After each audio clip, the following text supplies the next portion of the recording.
Hola a todos. Hoy tuve la tarde libre, así que vamos a realizar otro tema muy interesante que es el plexo braquial. Revisamos una parte en las preguntas que hicimos en Step 1 hace una semana, si no me equivoco. Pero ahora quiero que estudiemos o revisemos a fondo el plexo braquial, sus funciones y también las patologías del mismo. Sabemos que el plexo braquial está formado por las raíces nerviosas desde C5 hasta T1. Recuerden que la distribución de los nervios cervicales es descendente. Entonces, las raíces nerviosas de C5 y C6 va a formar el tronco superior del plexo braquial. La raíz del nervioso de C7 va a formar el tronco medio del plexo cervical. Y las raíces de C8 y C1 van a formar el tronco inferior del plexo braquial. De aquí empiezan a salir diferentes ramificaciones nerviosas, como por ejemplo, del tronco superior sale la rama para el nervio supraescapular. Y de C5, C6 y C7 salen ramificaciones pequeñas que van a dar inervación al nervio torácico largo. Ahora, el tronco medio se une con el tronco superior para formar el cordón lateral del plexo braquial. Este cordón lateral va a dar una rama para el nervio musculocutáneo, es decir, está formado por la raíz nerviosa de C5, C6 y C7, y a su vez va a dar una rama que va a ayudar a formar el nervio mediano conjunto con la parte medial o con el cordón medial que se forma en el tronco inferior.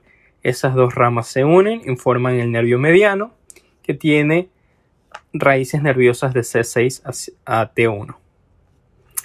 A su vez, el cordón medial tiene la rama del nervio cubital que tiene raíces de C8 a T1 y el tronco medio que estaba formado por la raíz de C7 recibe también fibras del tronco superior y del tronco inferior.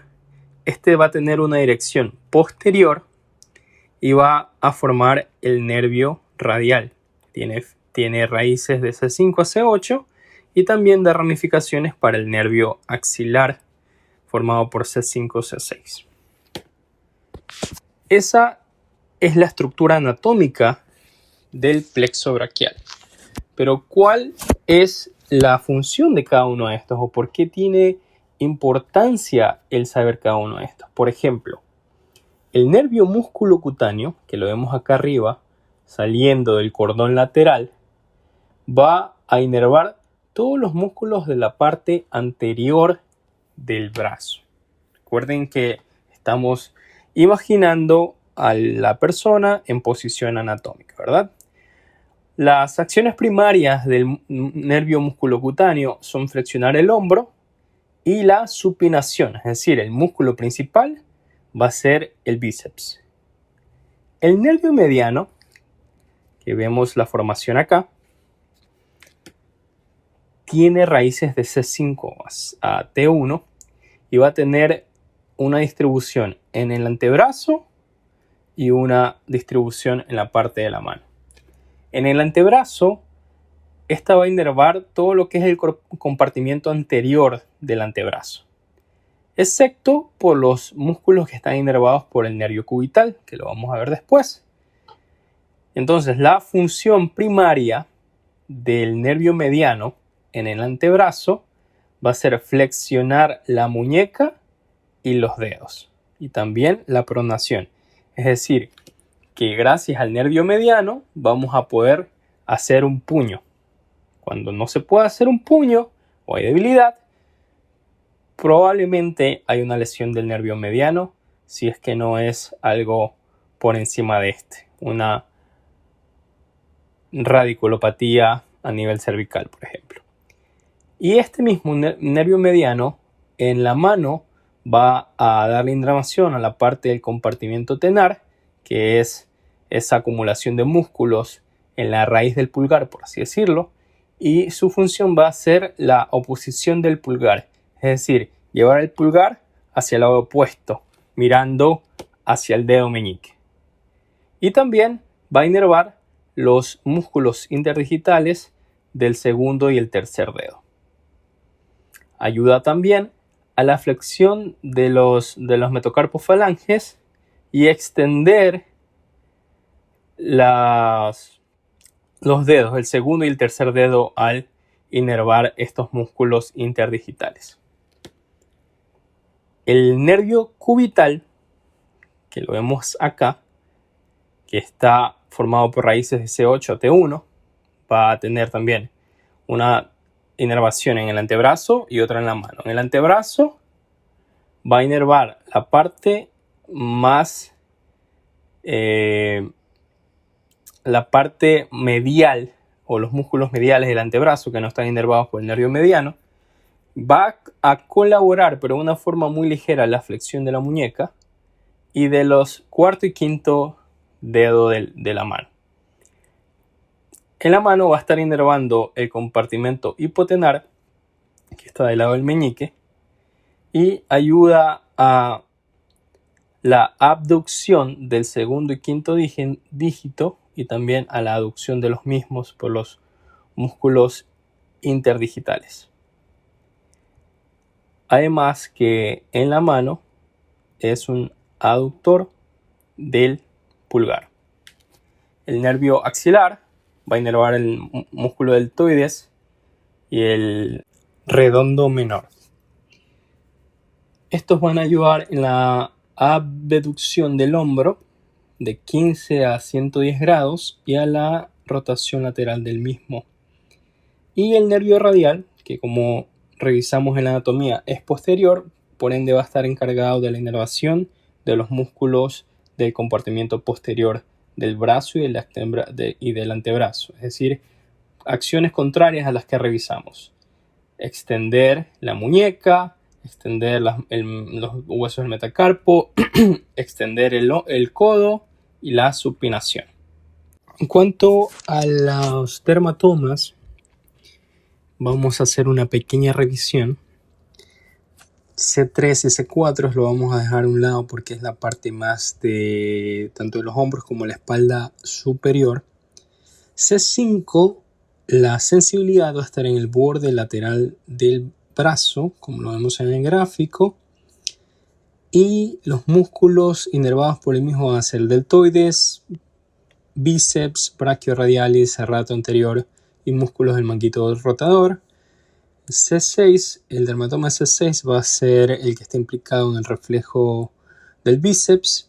La sensibilidad va a estar en el borde lateral del antebrazo hasta el pulgar, y los músculos inervados también van a ser parte del bíceps, brachioradialis, brachialis y el supinador. El C7, la sensibilidad, prácticamente el recorrido del nervio mediano, y la fuerza motora de los músculos interdigitales. El C8, la sensibilidad, el antebrazo medio hasta el dedo meñique, y los músculos, los flexores de los dedos, flexores de la muñeca y músculos de la mano. Y el dermatoma T1, la sensibilidad va a ser la parte media del brazo hasta el codo, y la parte motora, los músculos de la mano. Ahora, revisando lesiones típicas, vamos a ver esta diferencia entre la parálisis de Erb y la parálisis de Kumke. La parálisis de Erb también se la conoce como parálisis de Erb-Duchenne o síndrome de la propina del camarero. Ya vamos a ver por qué. En cambio, la parálisis de Kumke es una lesión del plexo braquial inferior, C8 a T1. a diferencia de la parálisis de ELF, que es de C5 a C6. Ahora, viendo el mecanismo de la lesión, el plexo braquial superior se lesiona cuando la cabeza y el hombro son separados forzadamente, por ejemplo en accidentes o durante el parto o al hacer las maniobras para liberar la cabeza del bebé. Esto afecta los nervios axilar, supraescapular y músculo cutáneo. El brazo rota medialmente con aducción del hombro, nervios axilares y supraescapular. El antebrazo está extendido, como vemos en la imagen, y pronado. Esas son las funciones del nervio músculo cutáneo. Hay pérdida sensorial del antebrazo lateral hasta la base del pulgar, también nervio músculo cutáneo. Y el signo cardinal es el signo del camarero, por la posición de la mano, como esperando una propina. En cambio, la parálisis de Kumke, que es lesión del plexo braquial inferior, ocurre cuando el miembro superior es abducido forzadamente sobre la cabeza, por ejemplo, agarrándose de algo cuando tenemos una caída de una altura considerable. En este se afecta el nervio cubital y los músculos intrínsecos de la mano con debilidad muscular. Puede también incluir síndrome de Horner, porque como revisamos en un video anterior, las fibras que bajan del hipotálamo llegan hasta el nivel más o menos de T2, donde empieza luego un recorrido vertical hacia el vértice del pulmón, y si hay una lesión ahí, pues puede haber síndrome de Horner. Y en la parálisis de Kumke puede haber pérdida sensorial en el antebrazo medial y el primer dedo y la mitad del segundo dedo, y el signo cardinal es la mano en garra o mano de simio, que es la lesión del nervio mediano. Ahora, yendo más profundo y revisando lesiones de cada una de las ramas o de las ramas más importantes, vamos a ver que la ubicación es lo que nos da a nosotros toda la información para diagnosticar o saber a qué tipo de lesión nos enfrentamos. Por ejemplo, en la lesión del nervio radial hay 3 lugares donde podemos tener una lesión de este nervio radial. El nervio radial nace del plexo braquial, de la parte posterior, del cordón posterior, y tiene un recorrido cercano al nervio axilar. Entonces pasa por el hueco de la axila, y este es uno de los lugares donde se puede lesionar. Entonces esta lesión se la conoce la parálisis del sábado por la noche, porque generalmente se tiene esta parálisis al quedarse dormido en una silla, con la parte de la silla comprimiendo el hueco de la axila y por ende comprimiendo el nervio radial. Entonces lo que va a haber es una pérdida de la extensión del codo y de la muñeca. Hay una supinación mucho más débil, pérdida de la sensibilidad en el brazo posterior, en el antebrazo, también en el dorso del pulgar, y el signo principal es la caída de la muñeca, como vemos en la imagen. Ahora, en la parte del brazo se ve una fractura del húmero en la parte donde está el surco radial para el nervio radial, o del epicóndilo lateral, donde a veces hay dislocaciones, donde está el codo. Entonces, una lesión aquí va a provocar pérdida de la fuerza de los músculos extensores del antebrazo. Acá arriba va a estar respetado el nervio, pero hacia acá abajo, hacia el antebrazo, va a perder la fuerza muscular, va a tener menos fuerza para la supinación, va a haber pérdida de sensibilidad en la parte posterior del antebrazo y asimismo tendríamos la muñeca caída. Y también vemos que el nervio radial llega hasta la muñeca, y una lesión o una laceración de la muñeca también podría causar lesiones, pero el nervio se va haciendo más superficial conforme llega a la mano y va a tener una función más sensitiva que motora.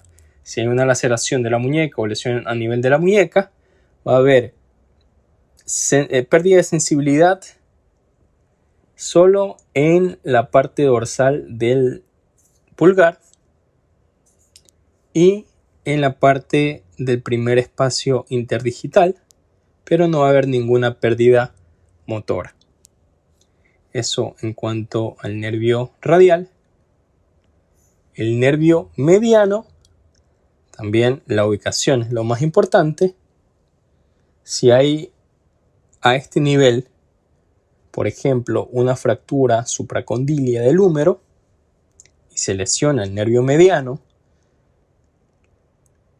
la flexión de la muñeca va a estar débil, pérdida de la pronación, pérdida de la flexión de los dedos, de los 3 primeros dedos, y esto va a provocar el signo de la mano de predicador al querer hacer un puño. Y tenemos el signo de la mano de simio porque se pierde la habilidad de hacer oposición del pulgar, y al pedir al paciente que haga este movimiento va a tener este signo, la mano de simio. También se va a observar atrofia tenar y pérdida sensorial de la parte de la superficie lateral de la palma de la mano y de los 3 dígitos, 3 y la mitad del cuarto dígito, pero en la parte lateral. Y le mencionaba lo importante que es la ubicación, porque eso hablamos de una fractura del epicóndilo, pero si tenemos una fractura o una lesión a nivel de la muñeca o el típico llamado túnel carpiano, esto va a provocar pérdida de los músculos de la eminencia tenar, pérdida de la sensibilidad en los dedos que les mencionaba, y va a haber signo de la mano de simio porque no vamos a poder hacer la oposición del pulgar. Esto es solamente con lesiones a nivel de la muñeca. Y por último tenemos el nervio cubital, donde las lesiones tanto en el epicóndilo medial, donde está el codo, o lesiones en la muñeca o lesiones del hueso ganchoso en la mano, van a provocar lesiones del nervio cubital y vamos a perder las funciones del nervio cubital. Por ejemplo, recuerden que ayudaba de una forma indirecta a la flexión de la muñeca, entonces vamos a encontrar algo de debilidad y vamos a ver que la muñeca tiene una ligera desviación hacia el radio, porque los músculos tienden a llevar la mano hacia la parte que está todavía activa.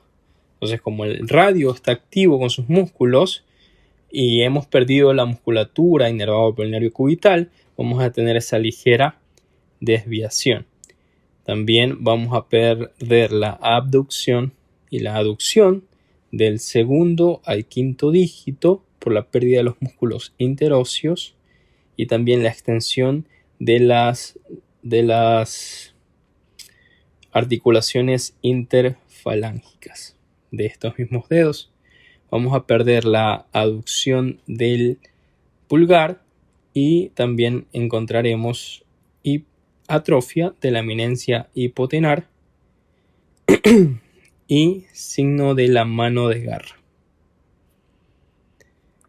Aquí también les he hecho un pequeño cuadro donde se revisan las lesiones más típicas del plexo braquial, rama por rama, cuál es la parte de la sensibilidad alterada, cuál es la debilidad muscular que vamos a encontrar al examen físico, el signo más común de la lesión